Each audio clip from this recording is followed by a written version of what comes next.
क्या तुमने यहाँ पर हनुमान जी का गदा नोटिस किया था?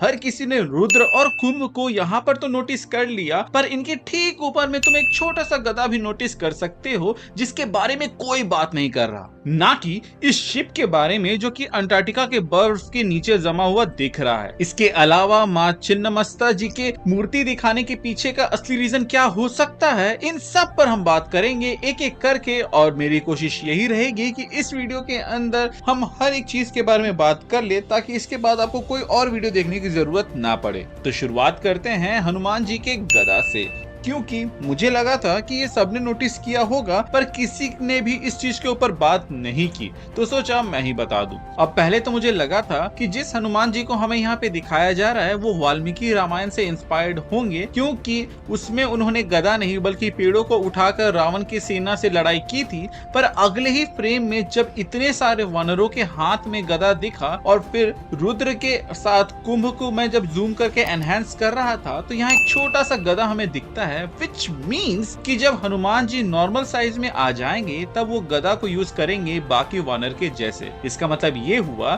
कि हमारे हनुमान जी भी यहाँ पे गदा के साथ दिखने वाले हैं, ना कि ये वाल्मीकि रामायण से इंस्पायर्ड है। अब बात करें इस रहस्यमय शिप की, तो मेरे भाई हम इसको कई चीजों से कनेक्ट कर सकते हैं। रामायण के संदर्भ में बात करें तो उत्तरकांड के अंदर इसका जिक्र है, जहाँ पे अंटार्कटिका को यमलोक का द्वार से संबोधित किया गया है। यहाँ रावण ने यम जी से लड़ाई भी की थी और वो ऑलमोस्ट उनको मारने वाला था, पर ब्रह्मा जी आकर यम को रोक देते हैं और कहते हैं कि रावण को वरदान है कि सिर्फ इंसान ही उसको मार सकता है, इसलिए बेहतर होगा कि आप यहाँ से निकल जाएं।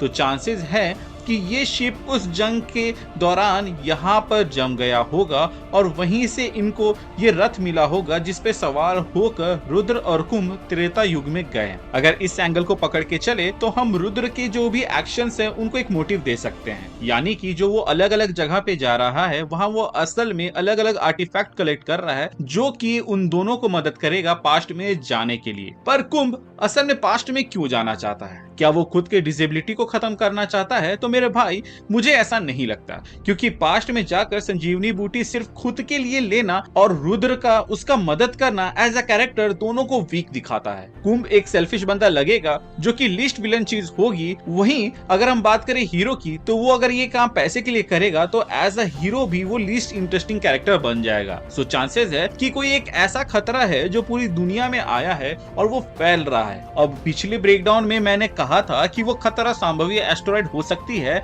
जिसको खत्म करने के लिए एक पावरफुल वेपन चाहिए जो उनको त्रेता युग में मिलेगा। पर बीते दिनों में मैंने कई सारे एडवेंचर मूवीज देख डाली दोबारा से, जिसके बाद मैं एक रफ आइडिया लेकर आया हूँ कि आखिर क्यों ये लोग पास्ट में जाना चाहते हैं। सो गाइस, जिस शिप को हम यहाँ पे देख रहे हैं ये एक नाजी शिप हो सकती है, जिसके बारे में कई कॉन्स्पिरेसी थ्योरी आपको इंटरनेट में मिल जाएगी, और यही कॉन्स्पिरेसी का यूज करके वो लोग एक पेंडोरास बॉक्स को प्लांट करेंगे। अब जिनको नहीं पता कि पेंडोरा बॉक्स का मिथ क्या है, तो भाई पेंडोरा ने आउट ऑफ क्यूरियोसिटी एक बॉक्स को खोल दिया था जो कि कंटेन कर रहा था काफी सारी बुराई और हार्डशिप, जैसे कि डेथ, बीमारी और दुख। जब पेंडोरा ने उस बॉक्स को फिर बंद किया तो उसमें सिर्फ उम्मीद बची थी। सो इस शिप से एक ऐसा पेंडोरा बॉक्स खुल सकता है जिससे बीमारी फैलना शुरू हो, जिसके वजह से लोगों की मौत होने लगी। ये कुछ हद तक readers of the lost arc या टॉम क्रूज के मम्मी के जैसा हो सकता है, जहां पर कंटेनर के खुलते ही तबाही शुरू हो गई थी। अब देखो भाई, ज्यादा चांसेस है कि ये शिप रामायण काल से हो,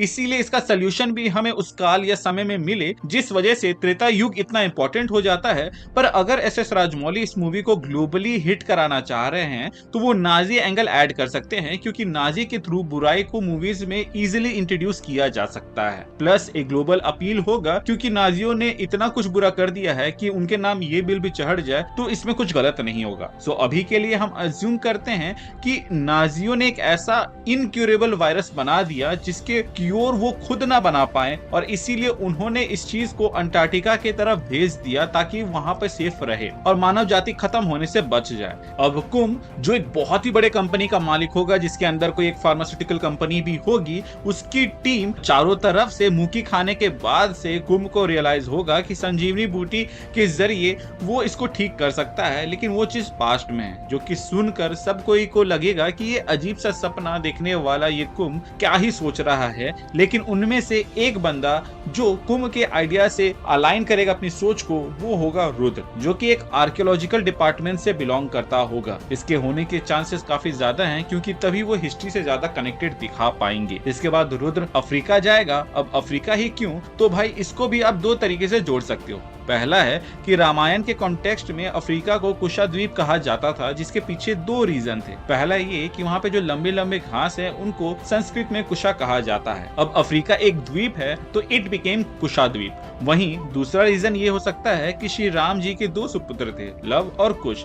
दोनों को आधी आधी दुनिया दी गई थी रूल करने के लिए, जिसमें से कुश को अफ्रीका वाला एरिया मिला था, इसीलिए उसको कुशाद्वीप कहा जाता है, जिसका अर्थ हुआ कुश का द्वीप। अब देखो, ये तो मैंने बेस्ड ऑन आर्टिकल्स कहा है जो कि कई जगह देखने को मिले हैं, जिसमें मॉरिशियस का भी जिक्र है, क्योंकि मॉरिशियस का जो नाम है वो बेसिकली मारीची के ऊपर है, जो कि एक डेमन था, जो कि रावण के डेमन आर्मी से बिलोंग करता था। और ऐसे ही और भी कई सारे नाम मौजूद मुझको मिले, पर उस रीजन से बेटर रीजन मेरे को Indiana Jones Dial of the Destiny वाला रीजन लगेगा, क्योंकि भाई उसमें काफी अच्छे से लॉजिकल वे में इस चीज को पुटअप किया था। अब जिन्होंने नहीं देखा उनके लिए मैं बता दूं कि इस मूवी में एक नाजी रहता है जिसका नाम रहता है फॉलर, और वो क्या करता है कि डायल ऑफ डेस्टिनी को खोज कर पास्ट में जाके नाजी को जितवाना चाहता है। अब इस फॉलर को तो डायल ऑफ डेस्टिनी मिल जाता है और वो पास्ट में जाने के लिए एक वर्म होल के थ्रू चला भी जाता है, पर दिक्कत ये हो जाती है कि वो आर्किमिडीज के टाइम में चला जाता है। अब इसके पीछे दो रीजन बताए गए। पहला ये कि आर्किमिडीज ने डायल ऑफ डेस्टिनी को इस तरीके से बनाया था कि फ्यूचर में जो लोग होंगे वो लोग इसी टाइम पे आ सकते हैं। वहीं दूसरा कारण ये बताया गया था कि फॉलर ने जो सेटिंग्स की थी वो प्रेजेंट टाइम के हिसाब से किया था, मतलब कि कुछ साल पहले के हिसाब से। हालांकि जब डायल ऑफ डेस्टिनी बनी थी तब का लोकेशन आर्किमिडीज वाले एरिया का था, जो कि 3000 बीसी के टाइम पे था। बीते समय के साथ टेक्टोनिक प्लेट्स मूव किए थे, जिस वजह से कई जगह इधर से उधर हो गए। सेम चीज वाराणसी मूवी में भी हो सकता है, जहां पर संजीवनी पर्वत जो हनुमान जी ने लाया था वो ड्रिफ्ट करके अफ्रीका में चला गया हो, पर ड्यू टू सम रीजन अब वहां संजीवनी बूटी नहीं है। मतलब उनको रामायण के डिस्क्रिप्शन जैसा प्लांट तो मिलेगा पर उसका रिजल्ट नहीं मिलेगा। ऐसा इसलिए मैं बोल रहा हूं क्योंकि यहाँ पर आप एक बंदर को जंप करते हुए देखते हैं जिसकी मदद रुद्र कर रहा होता है। अब मेरे ख्याल से ये बंदर ही उसको गाइड या फिर कहीं हिंट करता है उसके मंजिल की ओर, और वो लोग वहां पहुंच भी जाते हैं। लेकिन जो मेडिसिनल वैल्यू थी वो संजीवनी बूटी की खत्म हो चुकी है, और यही होगा वो इंटरवल ब्लॉक जहां पर चारों ओर से रास्ता बंद होते दिखेगा, और तभी एंट्री होगी मंदाकिनी की। अब तक मंदाकिनी इन दोनों के रास्ते में इसलिए आ रही थी क्योंकि रुद्र और कुंभ कुछ कॉस्मिक रेलिक के पीछे पड़े थे, जिनका यूसेज आज के समय में लोग नहीं कर सकते, और किया तो तबाही मचेगी। पर अब जब पूरी दुनिया की बात आ गई है तो शायद मंदाकिनी रास्ता दिखाए। ये थोड़ा सा सिंबॉलिक होगा, जहाँ पे मंदाकिनी नदी भी गंगा नदी में जुड़ जाती है, वैसे ही ये मंदाकिनी इन लोगों के मिशन में जुड़ जाएगी, जहाँ वो अपने प्रोटेक्टर वाले ओथ को ब्रेक करते हुए बताएगी कि वनांचल नाम के एक जगह में उग्र भाटी केव है, जिसके अंदर हम तांत्रिक विद्या का इस्तेमाल करके रामायण काल में जाकर संजीवनी को ला सकते हैं। यहाँ पर मैं आपको एक फन फैक्ट देना चाहूंगा कि वनांचल जो नाम है ये पहले झारखंड का नाम होने वाला था। इसके अलावा एक और फन फैक्ट ये है कि ये इवेंट 15 नवंबर को हुआ है, जो कि झारखंड स्थापना दिवस है। प्लस जिस मां छिन्नमस्ता देवी की मूर्ति हमें यहाँ देखने को मिली है, उनका सबसे बड़ा और प्रसिद्ध मंदिर झारखंड के राजरप्पा नाम की जगह पे मौजूद है। अब मैंने तो पहले ही वीडियो में कह दिया था कि यज्ञ कारण हो सकता है जिसके जरिए वो लोग पास्ट में जाए, क्योंकि यज्ञ में हम ग्रीन कलर का फ्लेम को देखते हैं जो कि नॉर्मल नहीं है। वहीं ग्रीन कलर का इफेक्ट हमें आसमान में देखने को मिलता है जब हनुमान जी यहाँ पर दिखते हैं। अब मैंने उस वीडियो में तो माँ काली कह दिया था माँ छिन्नमस्ता जी को, जो कि मेरी भूल थी, पर जब मैंने थोड़ा रिसर्च किया तो पाया कि मंदाकिनी वो नदी थी जहां स्नान करने के बाद ही देवी पार्वती के साथ आई उनकी दो अटेंडेंट्स दाकिनी और वारिनी को इतना भूख लग गया कि उनके भूख मिटाने के लिए देवी पार्वती ने यहाँ पर अपना सर धड़ से अलग करके उन्हें खून प्रदान किया, जिनसे उनकी भूख शांत हो। सिमिलर पैटर्न हम लोग यहाँ पे भी ड्रॉ कर सकते हैं, जहाँ पे कुंभ और जो रुद्र है ये दोनों को संजीवनी बूटी लाने की बहुत ही ज्यादा जरूरत है, ताकि इस दुनिया को बचाया जा सके उस महामारी से जो कि पैंडोरा बॉक्स के खुलने के वजह से आई है। तो इसीलिए यहाँ पर माँ उनकी मदद करेगी या फिर रास्ता दिखाएगी जहाँ पर वो उनको टाइम ट्रेवल करवाएगी, जिसमें ये साधु बाबा या फिर जो तांत्रिक विद्या है वो काम आएगी। अब वैसे तो ये केव झारखंड में होना चाहिए, पर इसको शायद तक मूवी के अंदर उड़ीसा में दिखाया जाए, क्योंकि वारांचल का मीनिंग होता है लैंड ऑफ फॉरेस्ट, जो कि उड़ीसा में भी बहुत है। कुछ समय पहले वाराणसी की शूटिंग भी उधर हुई थी, जहां से कुछ सीन भी लीक हुआ था। अब उस लीक वाले में तो हम देखे थे कि रुद्र को कुंभ अपने सामने घुटने टिकवाता है, जिसके पीछे का रीजन ये होगा कि टाइम ट्रेवल करने का तरीका ढूंढने के बाद कुंभ रुद्र के सामने अपना असली रूप रखता है, जहां वो ये बताता है कि उसने ही उस शिप को जानबूझकर वहां से बाहर निकाला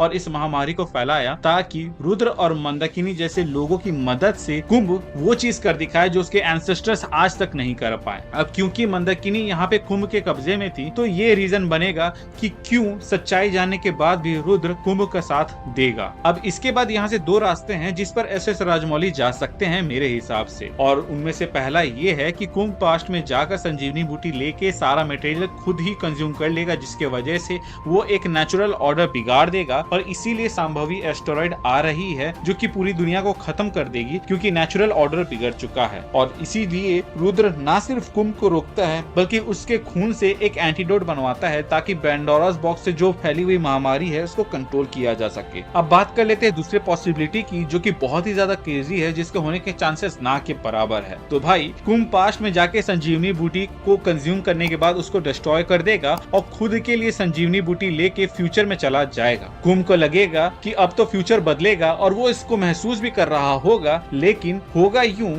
कि जैसे ब्लैक पैंथर मूवी के अंदर हार्ट शेड हब को डिस्ट्रॉय कर दिया गया था, तो नाकिया वहां पे चोरी छुपे जाके एक पौधा निकाल ली थी, तो वैसे ही रुद्र भी संजीवनी बूटी का इतना सा हिस्सा बचा लेगा जिससे लक्ष्मण जी को बचाया जा सके। कुंभ जिसने अपने जीत को समझकर प्रेजेंट टाइम में तबाही शुरू कर दी थी, जो कि हमें यहाँ मणिकर्णिका घाट में दिखने को मिल रहा है, जहां पर वो गंगा को सुखा देगा, क्योंकि फाइनल शॉट में हम ये चीज देख भी सकते हैं कि रुद्र जब यहाँ पे त्रिशूल लेके आ रहा है नंदी जी के ऊपर सवार होकर, तो उस घाट में पानी नहीं है। तो बेसिकली यहाँ पे रुद्र ना सिर्फ पास्ट में हनुमान जी की मदद करेगा, बल्कि प्रेजेंट में आके कुंभ जैसे राक्षस का नाश करके दुनिया को बचाएगा। अब सच कहूँ तो मुझे 512 CE वाराणसी को दिखाने के पीछे का मतलब नहीं समझ में आया था, लेकिन जहां तक मैं समझ पा रहा हूं तो हो सकता है कि 512 CE में ऐसी एस्टेरॉइड आ रहा होगा और उसको पूजा करके ही खत्म किया हो गया होगा इन ऋषि मुनि द्वारा। पर प्रेजेंट टाइम में ऐसा करने वाला कोई है नहीं, इसीलिए ये काम रुद्र को करना होगा, जिसको ना सिर्फ भगवान शिव का आशीर्वाद मिला होगा बल्कि श्री राम जी ने भी आशीर्वाद दिया होगा और ऐसा एरो दिया होगा जिसके मदद से